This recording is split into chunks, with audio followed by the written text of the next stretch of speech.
Hey guys, it's Maddie and welcome back to my channel.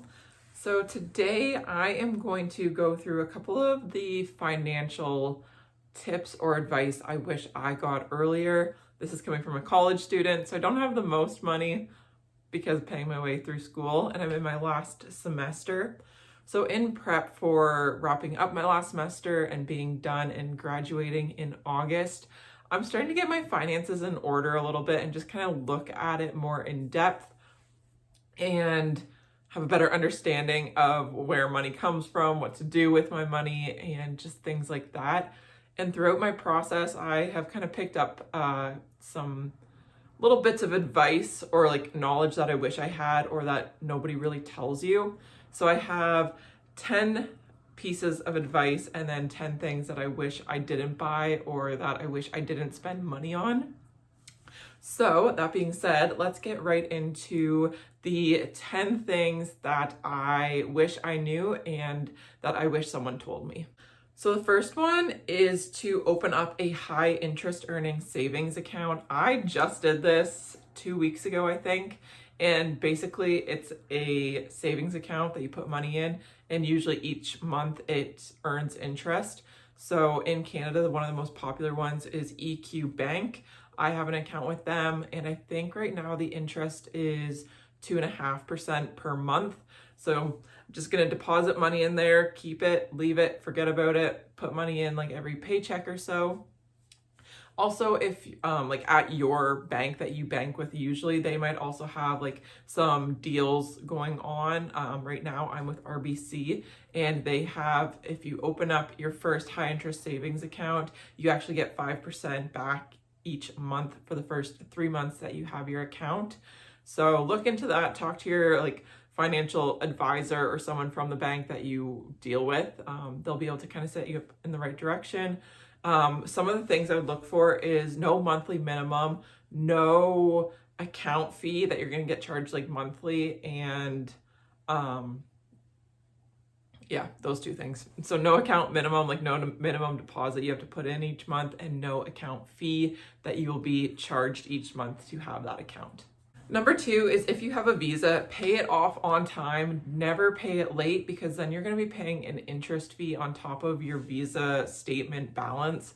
So recently I went back through the last like year of my Visa statements and really broke it down and looked at it. And I found out that 3 of those months I paid my balance late. So I actually got charged like in total almost $200 from those 3 months of paying late. And that is $200 that just goes out the window for nothing. Like it was no transaction. I was just paying to have my money, using that money on my Visa. So paying on time, even just the minimum, is way better than having to pay interest as a late penalty. Number 3, if I had done a monthly check-in, I would have realized that I need to be more mindful of when my Visa statement is due and paying it. So when I printed off my Visa statements from the last year and went through them, I actually color-coded each statement based on what category the transaction like fell into. So I had food, clothes, education, gas, miscellaneous, and monthly subscriptions. So each of those 6 categories had their own color, and then I would highlight each transaction that correlated with the color. This was really good and helpful because it gave me like an overview of where my money was going each month and how much I was actually spending. Like I broke it down to the penny. And then with all of that information, I took it and put it into a pie chart so I could have like a visual of, oh, 50% is going towards shopping, and 25 is going towards gas, and 11 is going towards this and whatever. It was really, really helpful, especially with the subscriptions, because I was able to go back through and see what I didn't use as much. For example, my Amazon Prime. My parents also have a Prime account, so it doesn't really make sense for me to have a Prime account if they have one too and we're living in the same household. I can just add my Visa as a payment on their account, so then we're only paying for one subscription. And I didn't use Prime all that much, honestly, at all, so it was kind of just a waste paying that $11.30 a month. So doing a monthly check-in gives you an overview to see if you're like being double charged for something, or if you didn't get a refund, or just where your money's going, and making sure that everything is being accounted for. Number 4 is don't be afraid of your statements. How I kind of look at it is the statement's done. That's where it is. So being scared of it's not going to change anything. If anything, you're going to be able to learn from your statements and take that information with you for the next month. But you can't learn from it if you're scared from it, and don't look at it every once in a while, ideally every month. But yes, don't be scared of your statement. Just look at it. I was scared of it and I avoided it for a very long time. I wish I didn't, but don't be scared of it. Just tackle it. You can do it. Set like one day a month, like have a specific day where you do like all your statements, all your banking, and make like a day of it, maybe, if you wanted to, if that gets you a little bit more motivated to tackle this. It can be pretty daunting, but break it down step by step and it's not too bad. Number 5 is the 50-30-20 guide. So what this is it kind of is a guide of how you should break down each paycheck. So 50% goes towards your needs each month. So your rent, hydro, water, electricity, your phone bill, gas, stuff like that. 30% goes towards your wants. So if you get your nails done, or if you want to go shopping, treat yourself to a hair, manicure, pedicure, on a trip or something like that, that is what the 30% of your income or paycheck will go towards. And then the last 20% is to be allocated towards savings. So this is just gonna give you a rough guide of how to break down your paycheck, and you can actually like, what's that one phrase? It's like something every dollar, checking every dollar or something like that. But then you know where all of your money's going, and kind of have a nice system to break it down, and you have all of your bases covered, your needs, wants, and savings for like a future rainy day. And this guide is very customizable, so it's not like structured like this amount of money is going towards that, this amount of money is going towards this. You just have 3 big categories, and you can kind of adjust it as you see fit, so it gives you a lot of wiggle room. And number 6, I find this kind of relates to the 50-30-20. I don't like having a budget. I like allocating money. I think for me, having the budget mindset is kind of restricting, and it's like, oh, I only have this much amount of money for that. And say one month I need to get my hair done, or I want to get my hair done, but then the next month I don't. So I don't want to have like a set budget for hair if I'm not going to use it each month. Same with like going out and entertainment. And as we come up into the summer, I have more weddings, so I have to buy more wedding gifts. So that is going to kind of trump some of my like going out to eat money, my clothes money, and stuff like that. I hope I'm explaining this correctly. But that allocating money towards certain things is a lot easier for me to do than thinking I have a budget, because that makes me feel like I'm restricted, like I only have this amount of money. But like allocating money places is like, oh, I can spend up to this, if that makes sense. I don't know if I explained that clearly, but allocating money sounds better than budgeting for me, I think. And number 7, this is living within your means. So not going and spending more than you can comfortably and being stressed out when you review a statement. Living outside of your means creates a lot more stress and strain on you emotionally and financially, physically, all of that. So just being aware of how much money you're making and how much money is going out as well. That way you can find a nice balance, whatever that balance is to you. Number 8 is one that has really served me good, and that was getting off social media. Social media is really good at making you feel less than, and that if you buy this one thing, then your whole life is going to change, and like you need this and then you'll be a better person. And if you have this in your life, like that'll just do a 180 for your life and you'll never be the same. Being on social media, it's a lot of pushing of products and things and services that make you feel like you should be buying that, or you are less than if you don't have that certain item. So getting off social media and kind of living in my own bubble, my own real world, that has done a lot of good for myself. Number 9 is something I have struggled with for a very long time, and that is the idea of buying now, get paid later. So how I would do this is I'd be like, oh, well, I can buy this because I'm going to get a paycheck next week. So that'll make up for what I'm spending now. Like, even though I don't have the money right now, I will have it in the future. So it's okay. Future me will look after it. And then getting into the cycle of that is not good, because at some point you're going to be spending outside of your paycheck. So again, living within your means and knowing what you have now and not relying on a future paycheck to cover what you are buying now.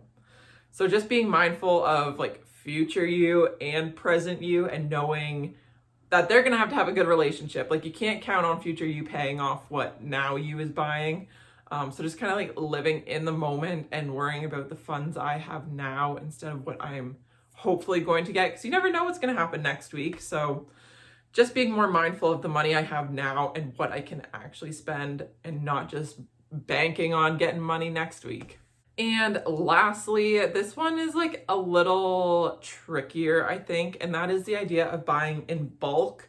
Buying in bulk isn't always good, I don't think, because you're putting a lot more money up front.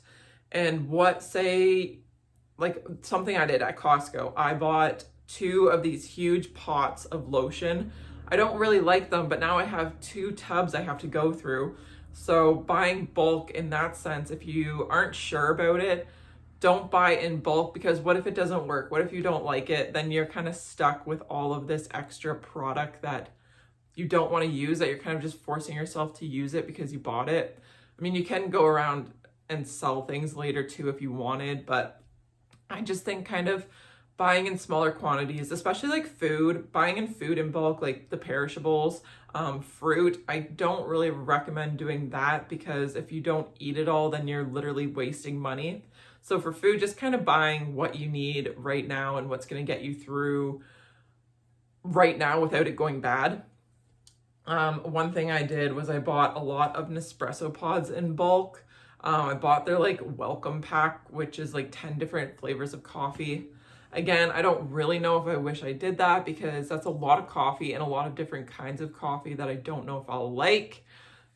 So it's kind of on the fence. It's like, yeah, you're just putting a lot of money up front right now, and you're not gonna have to spend more for a little while, like down the road. You have to give yourself a bit of a buffer room.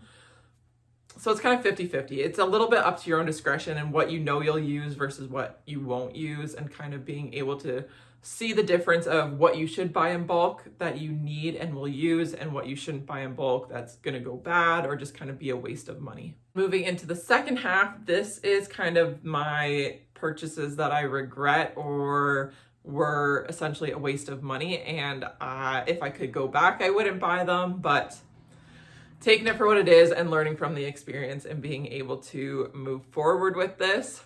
So the first one is poetry and self-help books. Social media really influenced me on all of the poetry and self-help books. I actually have an example. This book, Don't Wait Till I Die to Love Me. I saw this on TikTok. I saw this one account post a picture or like a video, a TikTok of one of the pages, and I was like, oh, I really love that. Then I found the book, and then I'm like, oh, I need to buy the whole book.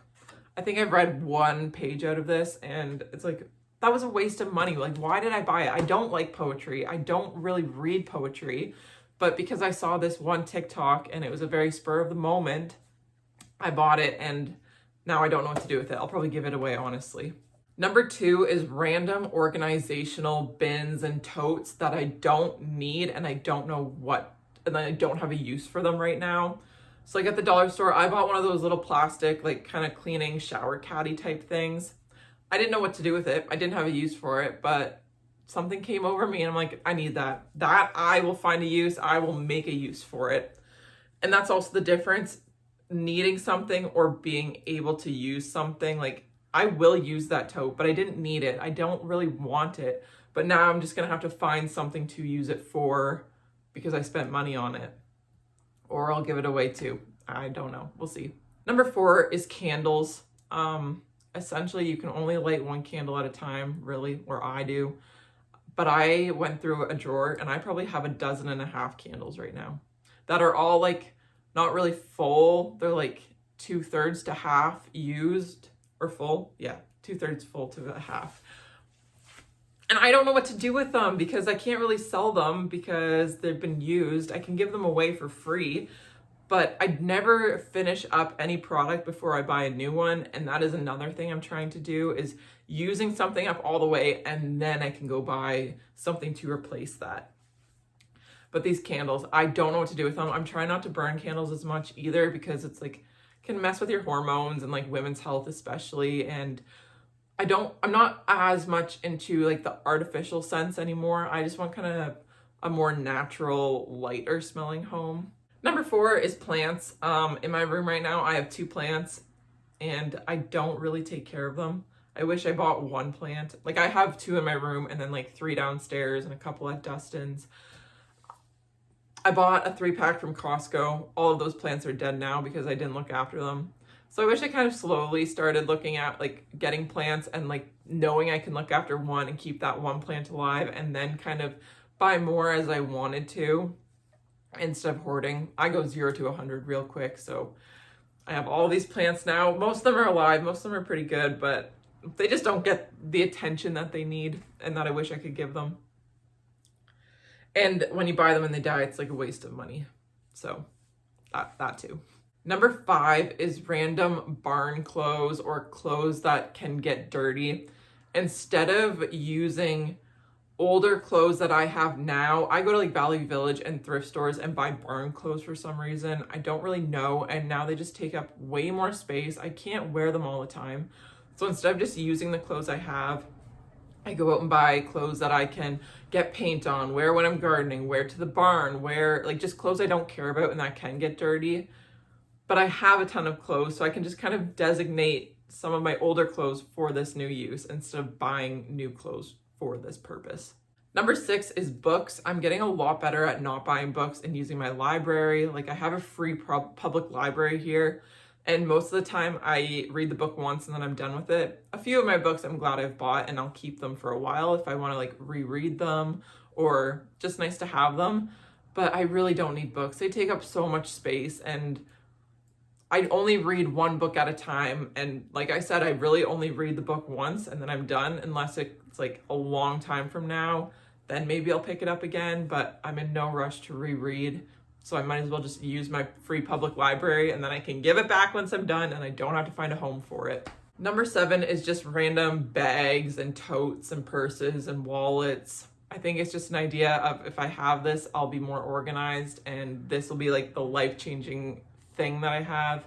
It never is. I use it for a couple weeks and then it goes and sits in my closet, or it gets hung up on a hook, or I sell it and give it away. So just being more happy and content with what I have and using the things that I have. Number 8, I am really good at mindlessly spending money in the dollar store, Winners, HomeSense, Marshalls, all of that kind of stuff. So just not going in there, quite honestly, as often as I was, and just avoiding it, only going in for what I need, going to that shelf where like my coffee syrups, that's what I get those at Winners. So just going to the coffee syrup shelf, I know exactly where it is, get in and get out. No wandering the aisles, no going up and down, just in and out, and don't spend stupid money on stupid things that I don't need and that are just going to sit around and collect dust. Number 9 is a very specific item, and that was a spur of the moment vacuum cleaner. I bought a vacuum for Dustin's house, and it's like a dual thing. It's got like a mop roller thingy at the front, and then it's a vacuum cleaner. I hate it. I hate it so much because like with a cat and any cat litter that gets down, I fucked up big time with that. I use that vacuum over to try and get cat litter, not thinking, oh, cat litter clumps when it gets wet. So it freaking clumped all in the vacuum cleaner. It didn't break it, but I still had to like scoop it out and it was disgusting. And it's not super great with dog hair. Like I just wish I bought a standard vacuum cleaner. And a Dyson was also on sale at that time, and it was a little bit more expensive than the one that I bought. And nothing against the vacuum cleaner. It's just not built for what I need it for and doesn't suit my needs.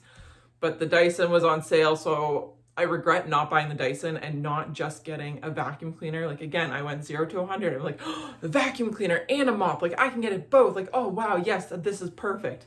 Not really thinking it through and just buying it because I can buy it. So I do regret that. And that is one of my biggest regrets ever, but it is what it is. I have the vacuum cleaner. I still use it. It's just not, I don't love it. And I wish I thought through my purchase a little bit more. That's essentially the whole point of this video, is just being more mindful and thinking things through and not just acting on impulse. And number 10 of my regretful purchases is random food and Costco things. Like a few months ago now, I guess, I went to Costco and I saw this package of tofu. I don't eat tofu on a regular basis, but for some whatever reason in Costco, I'm like, oh, tofu, a pack of 4. I wouldn't buy a pack of 1 at my grocery store, but the pack of 4 at Costco, that I will use that. I will eat that. That is what I need. Like, I need that. No, I don't. I could have bought a 1 pack and then realized, oh, I don't really like this. But no, I had to go and spend all that money at Costco. And like, Costco gets me sucked in because you see all the novelty foods and like, they seem really cool there. And like, I swear to God, they put something in the air at Costco, because when I go in there, I black out. Like, I am not the same person inside Costco as I am outside. So it's just like thinking through my purchases at Costco and knowing what I'm going to use. And it's okay to stick to the basics. It's okay to stick with what you know. You don't have to go venture out and be all crazy. Like, stick with what you know, buy what you know in Costco, and then leave. Costco, it's a black hole. Like, I could get sucked into buying almost anything there, which is worrying, but I also don't go there as much either. That's the whole thing, is just not going into the stores and like really refraining myself from going in and thinking through before I check out. That is it for this video. I hope you found something interesting, maybe learned a new thing, or just were amused by some of the things that I learned and things I wish I didn't buy. But anyways, I will talk to you guys in my next video. Bye.